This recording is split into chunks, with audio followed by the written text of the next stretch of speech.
નમસ્કાર.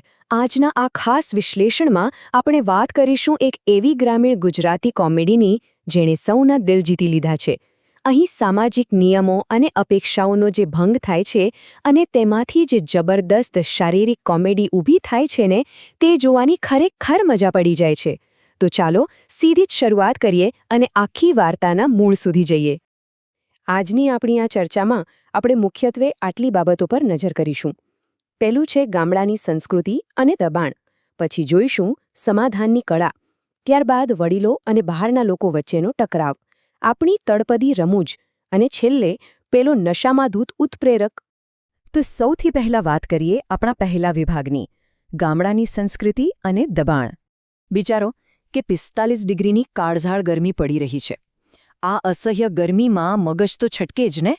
લોકો એટલા અકળાયેલા છે કે માત્ર ગરમીથી બચવા માટે, એટલે કે પોતાનું અસ્તિત્વ ટકાવી રાખવા માટે, છેક કૂલર ચોરવા જેવી હાસ્યાસ્પદ હરકતો પર ઉતરી આવે છે. આ શરૂઆતથી જ પરિસ્થિતિ કેટલી હળવી છતાં તણાવપૂર્ણ છે તેનો ખ્યાલ આવી જાય છે. અને પાછું ગામડામાં પોતાની આબરૂ તો સાચવવાની જ.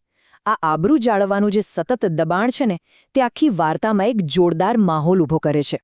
હવે આ ગરમી અને અકળામણ વચ્ચે જ અચાનક એક કાર અકસ્માત થાય છે અને અહીં કોમેડી ટાઈમિંગ ખરેખર જોવા જેવું છે. એક સાવ અણઘડ ડ્રાઈવર પોતાની બેદરકારીથી મોટું નુકસાન કરી બેસે છે અને જુઓ, વાર્તા કેવી તરત જ પલટાય છે. જે લોકો હમણાં સુધી ગરમીથી બચવાના ફાંફા મારતા હતા, તેઓ હવે સેકન્ડોમાં જ સીધા 50,000 થી 60,000 રૂપિયાના મોટા આર્થિક અને સામાજિક વિવાદમાં ફસાઈ જાય છે. હવે આગળ વધીએ આપણા બીજા વિભાગ તરફ, સમાધાનની કળા. ગામડામાં જ્યારે આવા ડખા થાય ને, ત્યારે કોઈ કોર્ટ કચેરીમાં નથી જતું. ત્યાં ચાલે સમાધાન. જે લોકોને ખ્યાલ નથી તેમને જણાવી દઉં કે આ એક એવી સામુદાયિક પ્રણાલી છે જ્યાં કઠોર કાયદા કરતાં ગામની શાંતિ, પરસ્પર સમજૂતી અને સૌથી અગત્યનું લોકોની આબરૂ બચાવવાને વધુ મહત્વ અપાય છે. બસ આ 60,000નો વિવાદ ઉકેલવા માટે પણ આ જ રસ્તો અપનાવવામાં આવે છે. તો આ સ્થાનિક ન્યાય પ્રણાલી કામ કઈ રીતે કરે છે? બહુ જ સીધું અને સરળ છે. પહેલાં તો 60,000ના નુકસાનનો અંદાજ કાઢવામાં આવ્યો. પછી વિવાદ વધે નહીં એટલે હરિભાઈ જેવા ગામના આદરણીય વડીલોને મધ્યસ્થી કરવા માટે બોલાવ્યા. અને અંતે પરિણામ શું આવ્યું? ડ્રાઈવર બિચારો ગરીબ છે અને તેની લાચારી જોઈને વડીલોએ દયા ખાઈને આખું દેવું જ માફ કરી દીધું. છે ને કમાલની વ્યવસ્થા? આ આખી ઘટનામાં એક વાત સીધી હૃદયને સ્પર્શી જાય તેવી છે. હરિભાઈનું પેલું વાક્ય કે કોક ગરીબની આપણે ઓંતરડી ઠારીએ તો સુખી ડબલ થવાય.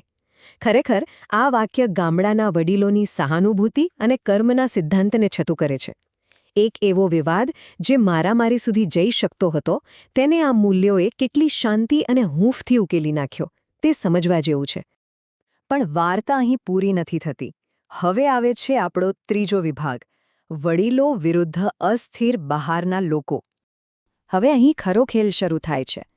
એક તરફ હરિભાઈ છે, જેમનો અભિગમ એકદમ શાંત અને સમજદારીભર્યો છે. તેઓ ગામમાં શાંતિ ઈચ્છે છે અને ગરીબ માણસને માફ કરે છે. પણ બીજી તરફ અચાનક પેલા નશામાં ધૂત લોકોની એન્ટ્રી થાય છે. એમનો અભિગમ સાવ ઉલટો જ છે. તેમને બસ પૈસા જોઈએ છે, તેમનામાં હિંસક અહંકાર ભરેલો છે અને તેઓ વડીલોના નિર્ણયને તો સીધો કચરાપેટીમાં જ નાખી દે છે.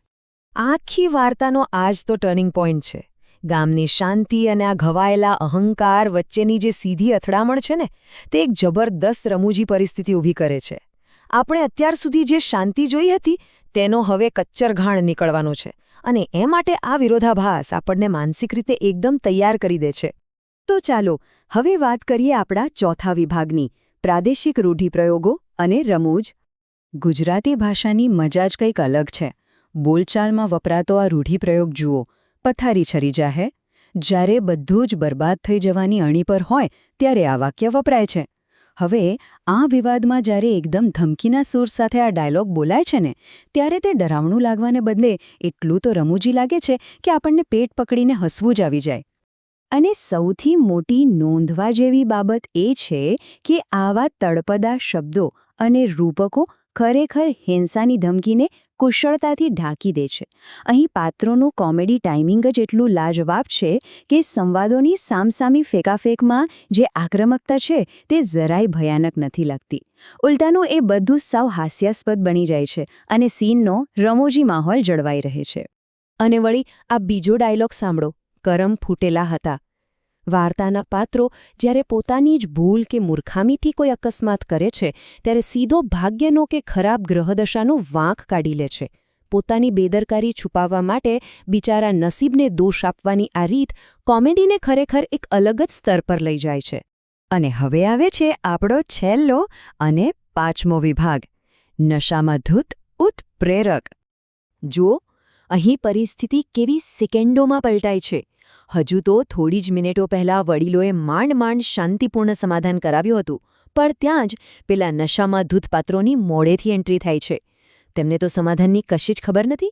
તેઓ આવે છે, સીધા શાંતિને ફગાવી દે છે, આક્રમક બનીને પેલા 60,000 રૂપિયા માંગે છે અને જોતજોતામાં તો છૂટા હાથની મારામારી શરૂ થઈ જાય છે. વર્ષો જૂની શાંતિની પ્રણાલી બસ સેકન્ડોમાં જ પૂરી.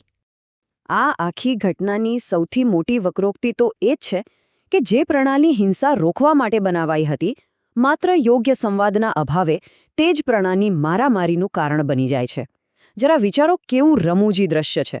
આદરણીય વડીલો બિચારા નિરાશ થઈને માથે હાથ દઈને ઊભા છે અને તેમની સામે જ શેરીમાં ધમસાણ યુદ્ધ ચાલી રહ્યો છે.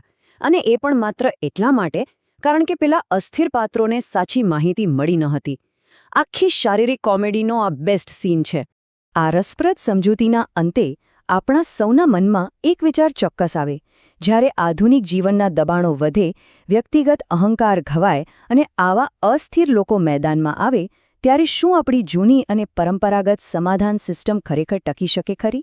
સામુદાયિક પરંપરાઓની આ નાજુકતા વિશે આપણે ખરેખર વિચારવું રહ્યું.